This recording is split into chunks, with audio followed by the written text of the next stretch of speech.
ஒரு மனைவிக்கு இந்த புருஷன் எவ்வளவு வித்துட்டான்? லட்சம் கொடுத்திருப்பாளா? 1000, 2000, கோடி எவ்வளவு கொடுத்திருப்பா? ஒரு மனுஷனுடைய உயிர் பாருங்க. ஒரு மனுஷனுடைய உயிரை எடுப்பதற்காக அவ சொன்னா ரொம்ப கவலையா இருந்தான். ஒரு நாபேத்தர் சொல்லக்கூடிய ஒரு மனிதன் இருந்தான், திராட்சை தோட்டம் இருந்தது. இந்த ராஜா வந்து கேட்டார், நான் கீரை கொள்ளையாக்கணும், அதை கொஞ்சம் கொடு அப்படின்னு கேட்டார். அவர் சொன்னார், இது பூர்வீக சொத்து, கண்டிப்பா செய்யக்கூடாது, கொடுக்க கூடாது அப்படி சொன்னார். சரி, இவர் ரொம்ப கொடுக்க கேட்டு பாடார், கொடுக்கல. இவர் என்ன செய்தார், போயிட்டு வீட்டுக்கு போயிட்டு ரொம்ப கவலையா சோர்வாயிட்டார். மனைவி வந்து அவருக்கு வந்து கேட்கிறாங்க, என்னன்னு விஷயத்தை சொல்றாரு. நீ இங்க வாயா, இங்க வா. யாரு? இஸ்ரவேல்ல ராஜா. நீ எதுக்கு பயப்படுற? இங்க வா.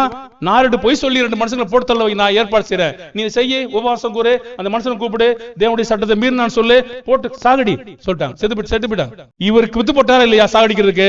பாருங்க, இது யாருடைய யோசனை? மனைவிக்காக இந்த ராஜா தன்னுடைய மனைவியினுடைய பேச்சை கேட்டு வித்துட்டார்.